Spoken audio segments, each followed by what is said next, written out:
With the authority of the Council, I shall now confer the degree of Doctor of the University.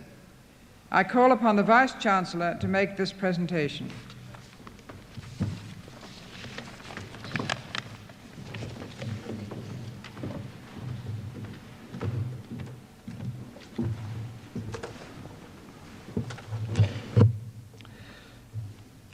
Acting Chancellor, Bruce Dunstan Watson was born in Stanthorpe in 1928 and educated at the Toowoomba Grammar School.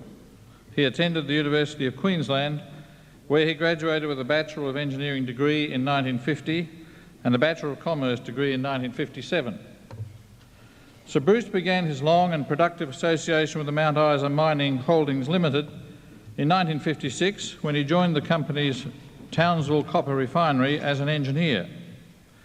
He was the second employee of the refinery and made major contributions to its development. In the late 60s and early 70s, he worked in Mount Isa, where he played a key role in the expansion of the company's copper mining and smelting program. After serving for a period as Group Industrial Relations Manager, he was appointed the first General Manager of the Agnew Nickel Mine in Western Australia in 1974. In this role, Sir Bruce is remembered for his personal contributions to the development of the mining town of Leinster, which served the nickel mine.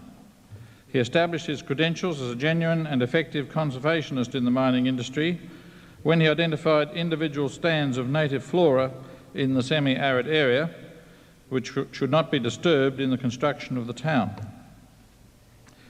In 1977, Sir Bruce returned to Brisbane to become Director of MIM Holdings Limited.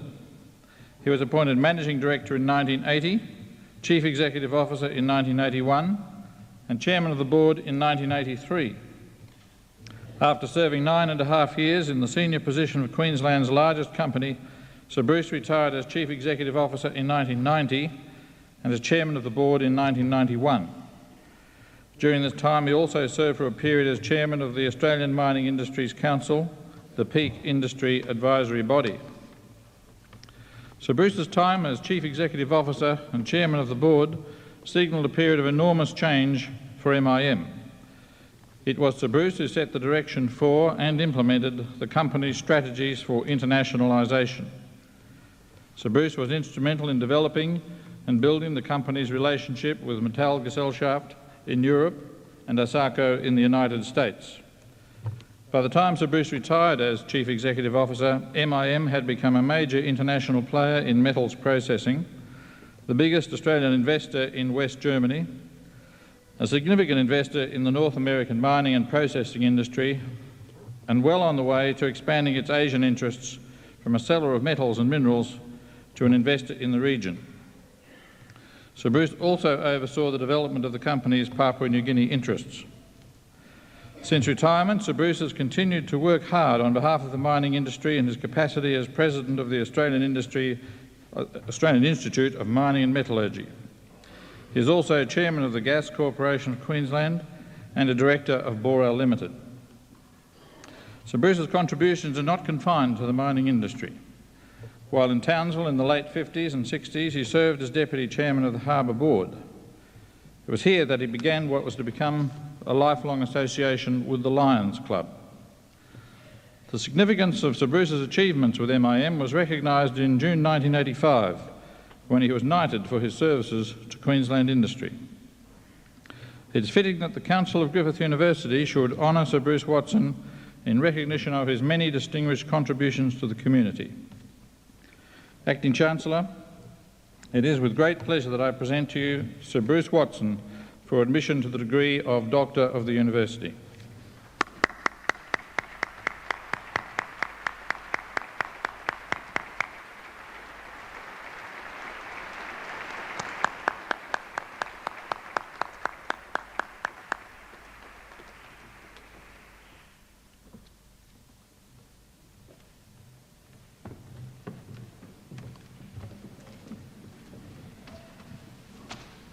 I now call upon Sir Bruce Watson, Doctor of the University, to deliver the occasional address.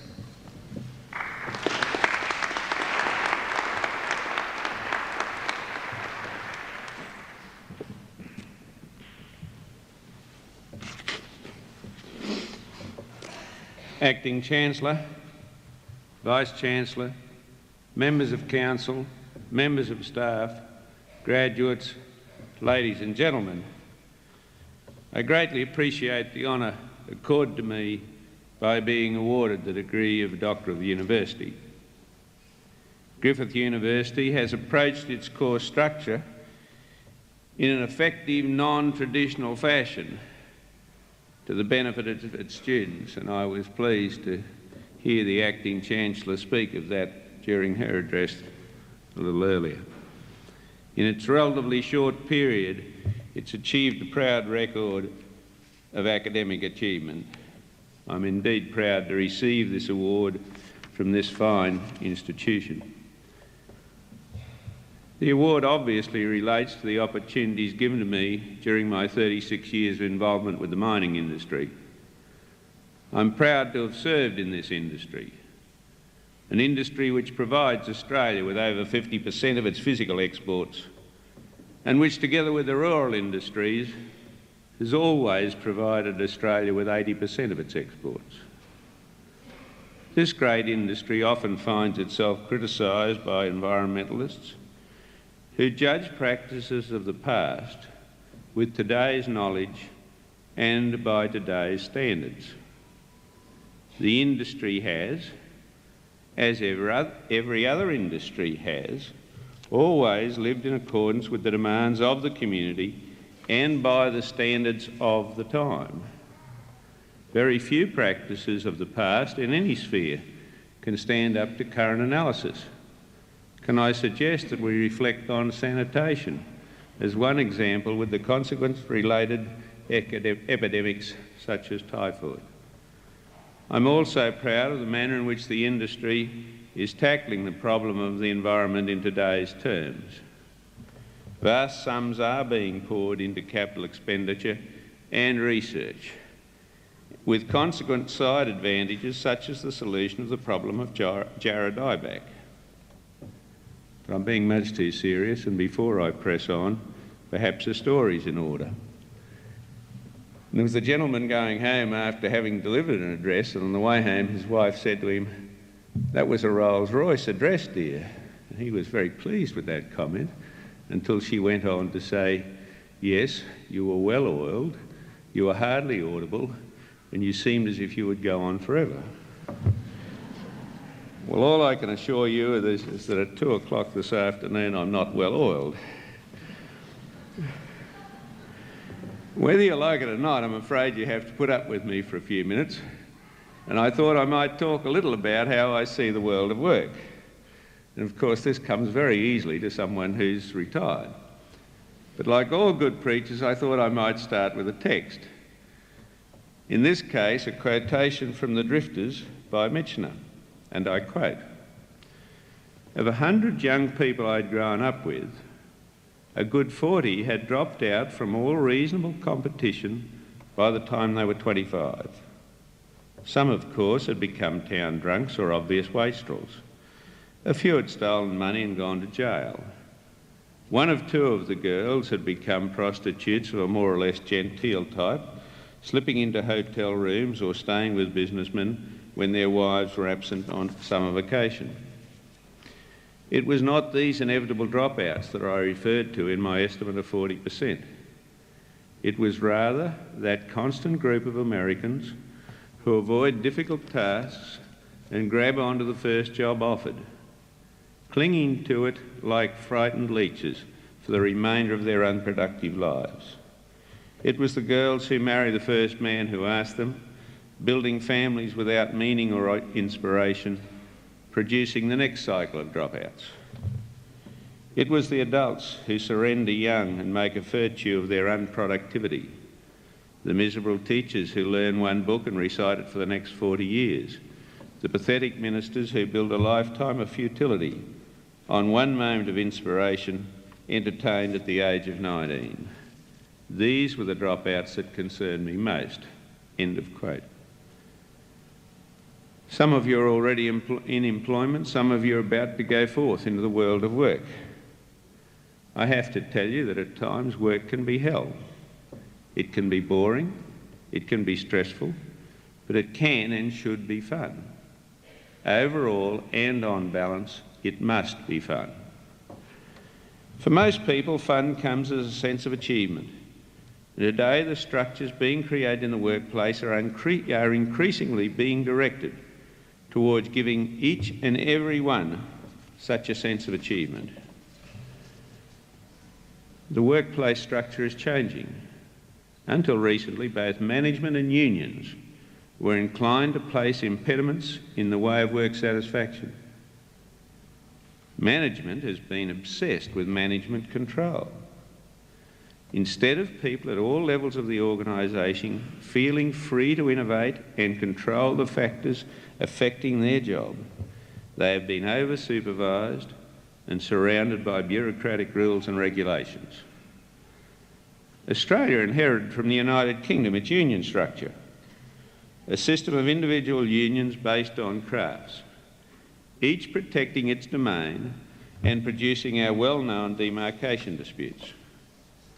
This was as limiting to the individual as management bureaucracy, because it limited the ability of the individual to expand knowledge and skill and thus obtain satisfaction of completing a total job. While we'll never live in an ideal world, the good news is that more and more work organisations in the future will be built on trust. There will be an organisational climate which will be more conducive to improved productivity. People will feel that they can be creative and try new approaches to problems. Certainly, under these circumstances, some mistakes will be made. But it's not a case of organisations not being able to make mistakes. Rather, organisations cannot afford the cost of underutilised resources. With a creative and committed team, our technology will automatically improve as the ideas of the time are built into the productive process. I'm talking here of the maximum use of the brain power of a group. The movement must be wider than using the brain power within an individual organisation. It has to result in the using of the intellect of the whole community, and it must include close relationships between the individual's organisations and research organisations such as this university. Can I urge you, graduates, not to lose your contact with your university in the years ahead.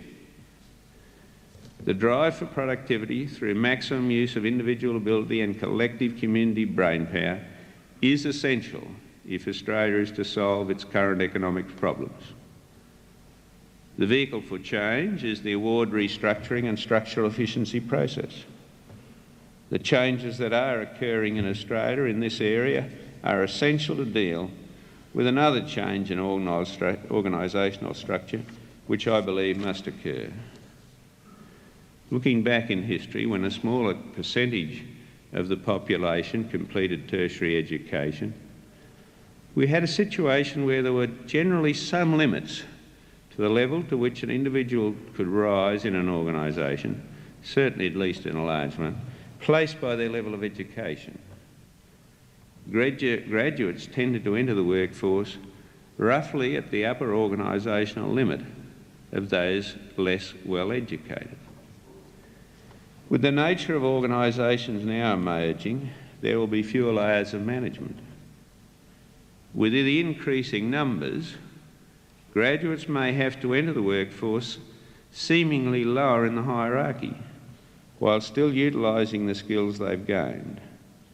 I'm not suggesting that work will be less interesting, but if there are only 4 layers of management, we may all have to start on the bottom rung of the ladder. The organisations of the future will be flatter, built on trust, and people will progress on a different basis. Professor Cantor says in her book, The New Managerial Work, that managers must learn to operate without the crutch of hierarchy. She says, and I quote, "Position, title and authority are no longer adequate tools, not in a world where subordinates are encouraged to think for themselves and where managers have to work synergistically with other departments and even other companies." Success depends increasingly on tapping into sources of good ideas, on figuring out whose collaboration is needed to act on those ideas, on working with both to produce results. In short, the new managerial work implies very different ways of obtaining and using power.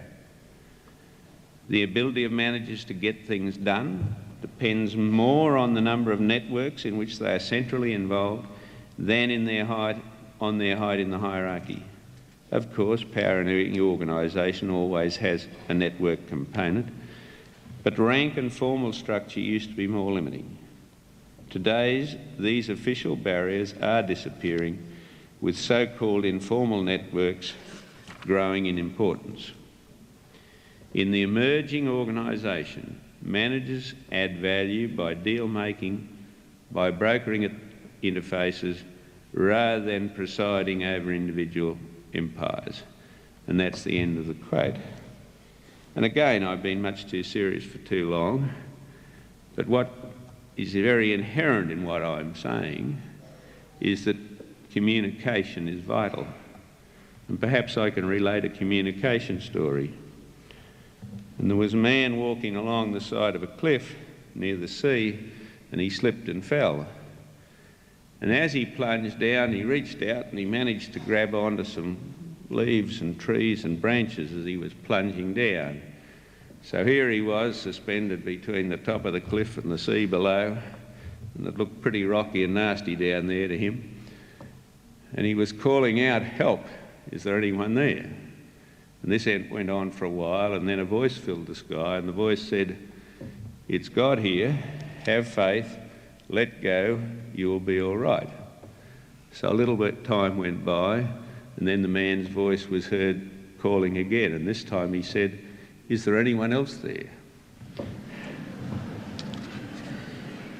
And again, there's a moral to that story. No matter who you are, you sometimes have difficulty in communicating. Now, how does this relate to my original quotation from Michener? The world and work in which you're already engaged or about to become engaged is changing rapidly. Many of the potential pressures which would encourage people to become dropouts in the work sense are being swept away. While the statement, "life wasn't meant to be easy," is still probably true, there will be ever-increasing opportunities to express yourselves and to have fun through a sense of achievement. Graduates, I congratulate you and I wish you well on your career, in your future careers. Acting Chancellor, ladies and gentlemen, again my thanks for the great honour bestowed upon me.